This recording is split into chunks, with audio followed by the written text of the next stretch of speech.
Hey, everybody. Thanks for joining me here again for another wonderful episode.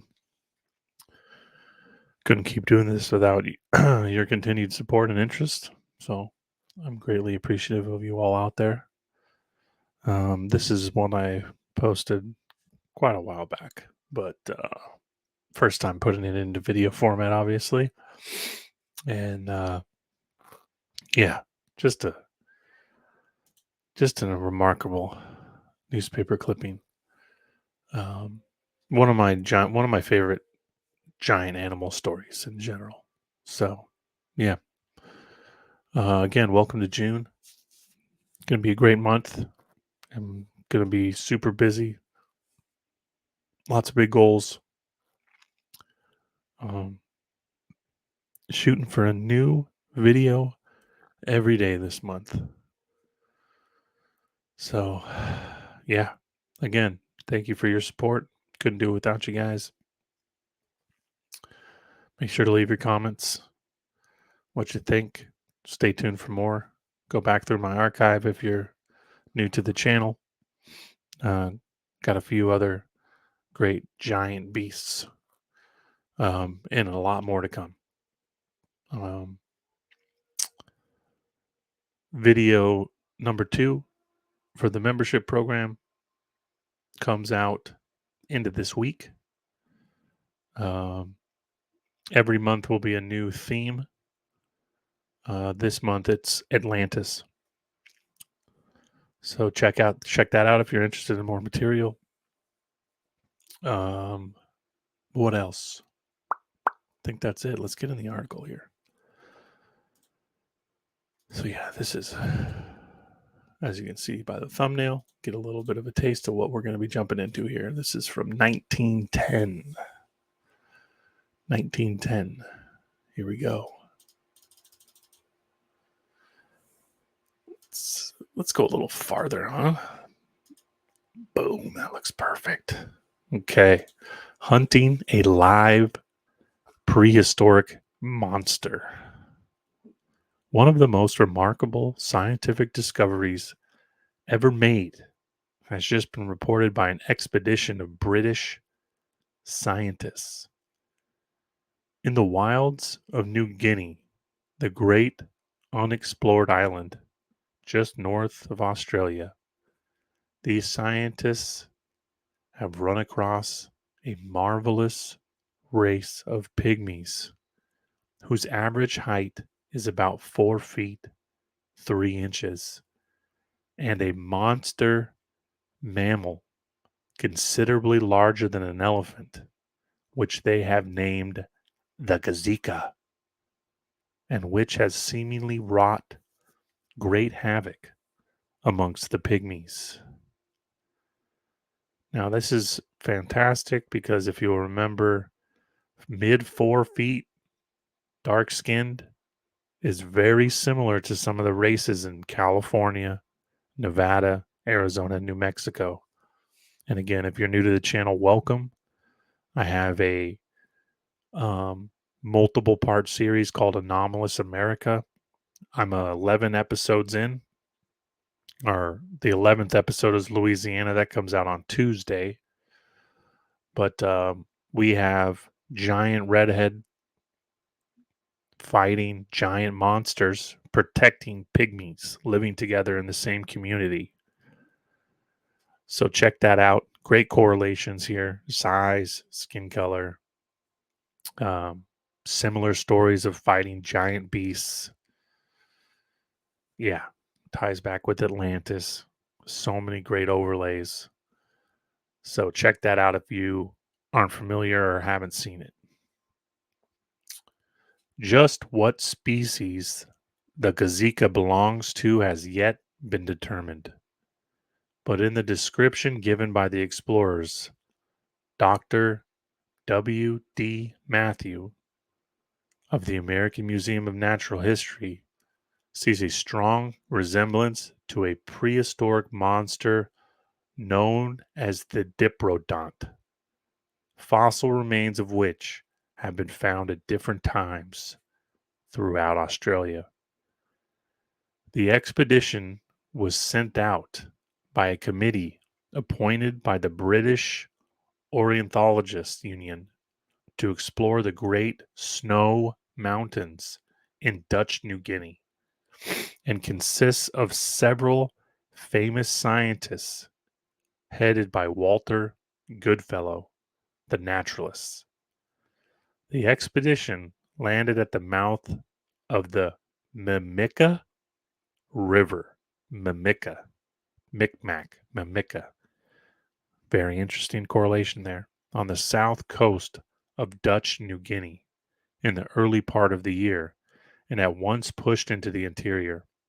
While ascending the snow mountains at an elevation of about 2,000 feet, the explorers came upon the tribe of Pygmies, which are said to belong to that division of the human race known as the Negritos. The importance of this discovery to anthropologists can hardly be overestimated because it has always been a subject of controversy among the scientists as to whether Negritos existed in the Papuan Islands.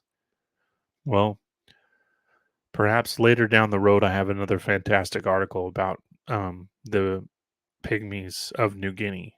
It goes a little bit deeper into their habits, beliefs, their mythos.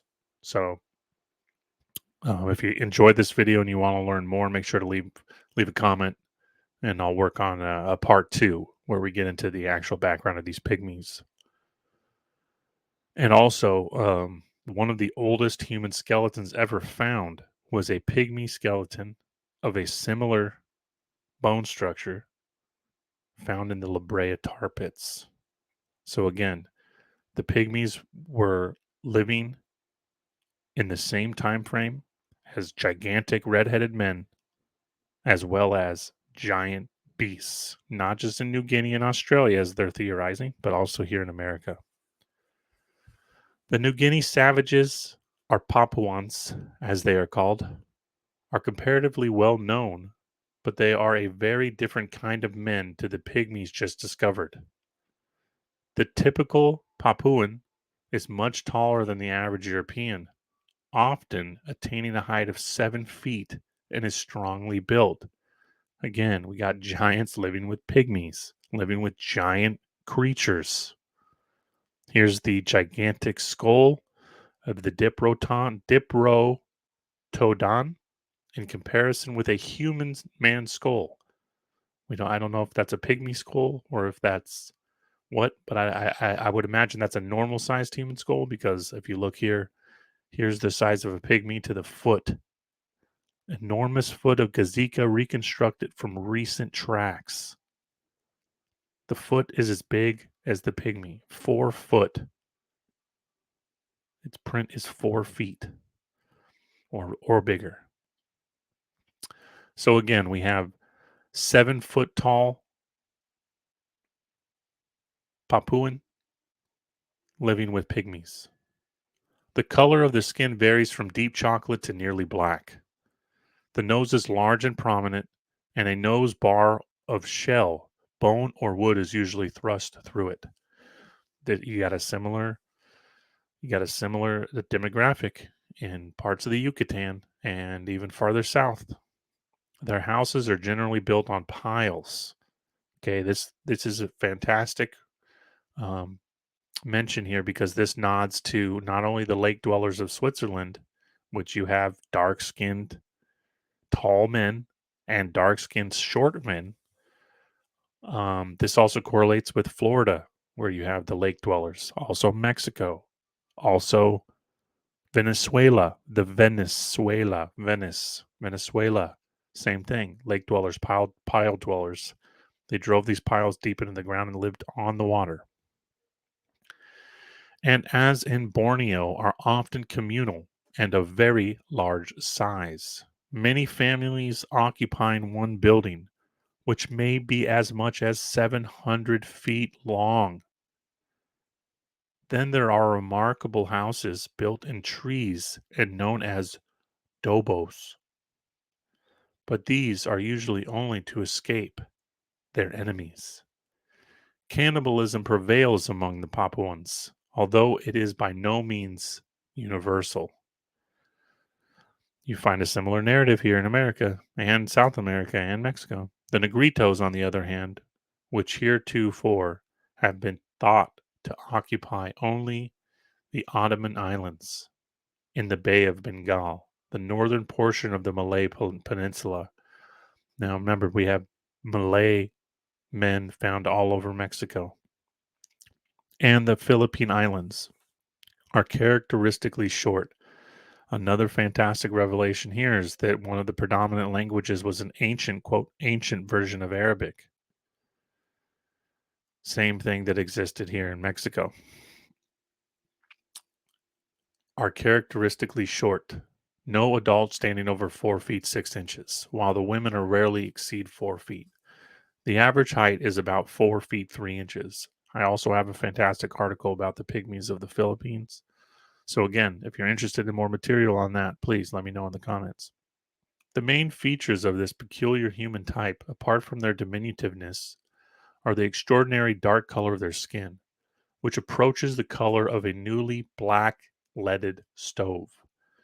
The extremely broad nose, the breadth of which is about equal to the height, and the frizzy hair which grows in isolated peppercorn tufts all over the scalp. Their arms are unusually long, like those of a man ape, and their mental qualities are sadly undeveloped, not one of them being able to express a higher numerical idea than 3. How these little people have been able to protect themselves against the many dangerous animals that infest this section, particularly the gigantic gazika, which has just been discovered, is still a mystery, although they have shown remarkable ingenuity in the invention of weapons. One, for instance, is a variety of spring gun, which might prove effective against almost any living enemy. It is made by setting a flattened bamboo spear attached to a bent sapling, which is fastened to a trigger in such a way that it is released by the passerby stumbling against an invisible string stretched across the track. The spears are poisoned, either with the famous upas or some other similar vegetable poison, and a wound from one of them means almost instant death. Whether such primitive defensive methods avail them against the huge gazika is not known, but the chances are that they find safety in retreat. According to the official reports, the gazika is of a gigantic size and fearsome aspect. It is black and white striped, has the nose of a tapir, and face like the devil. Among the English inhabitants of the island, the animal is known as Moncton's Moncton's gazika in honor of Mr. C.A.W. Moncton, a former explorer in New Guinea, who first reported its presence in the mountains. Mr. Moncton, during the ascent of Mount Albert Edward in the west of the British New Guinea, discovered the huge footprints and other indications of the very recent presence of some tremendous monster that had evidently been prowling on the grassy plains surrounding the lakes on the summit at an elevation of about 12,500 feet. He followed the trail all day and came upon the monster at dusk, just as it was devastating a settlement of pygmies. Pretty crazy. Hope you're liking this so far. The little natives were screaming and running for their lives, although they turned every now and again to aim their poisoned arrows at the brute. Moncton let fire as soon as he was able to get in a proper position, and the huge gazika at once turned upon him.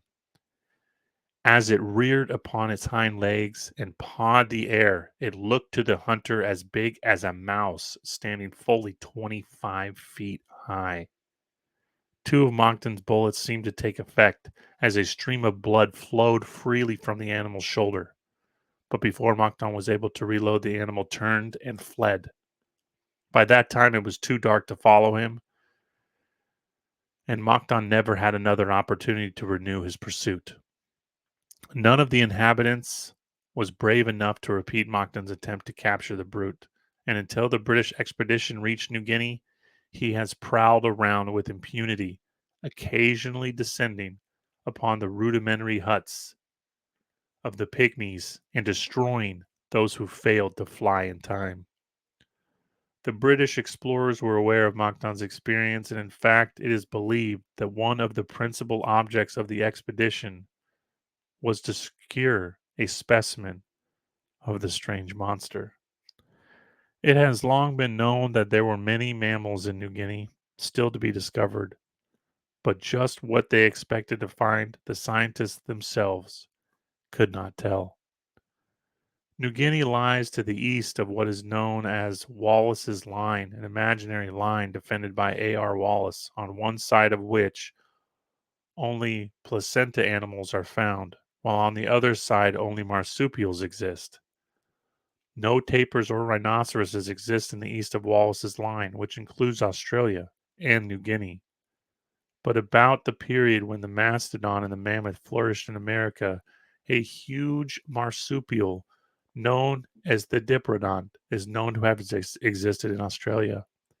Fossil remains recently discovered leave no doubt as to its gigantic size, and although there is, of course, no means of ascertaining its appearance in life, as it has been extinct for several thousands of years, the gazika appears to bear a marked resemblance in form to this ancient monster. That a few diprotodonts could have survived to this day despite the extinction of the main part of the type is not considered unlikely by scientists, who point out that nature does not usually blot out a whole class of animals suddenly, but that on the contrary, it is sometimes thousands of years before the last individual member of the type succumbs to the conditions which destroyed his fellows. The British explorers are enduring many hardships in their scientific expedition. In New Guinea, the temperature is never less than 114 degrees in the shade, and water is not always accessible. But if these ardent explorers really capture a living diprotodont, they will consider their labors well rewarded. So, yeah, incredible. Also, another thing that comes to mind here is that, again, for any newcomers or people that aren't newcomers but haven't seen Anomalous America Episode 1 Alaska, I have a um, prehistoric monster um, in Alaska that is a similar size to this, believe it or not. And it was seen carrying away a whole large mammal caribou in its arm. So, of this size or even larger. But that one had a long tail and very also incredible article. I will link that in the description because that's worth looking into. Correlations are very similar here. But yeah, fantastic article. Love this one. Thanks for tuning in. Again, if you want more about the Pygmies, shout it out in the comments. Love you guys. Have a wonderful day. Thank you so much for tuning in.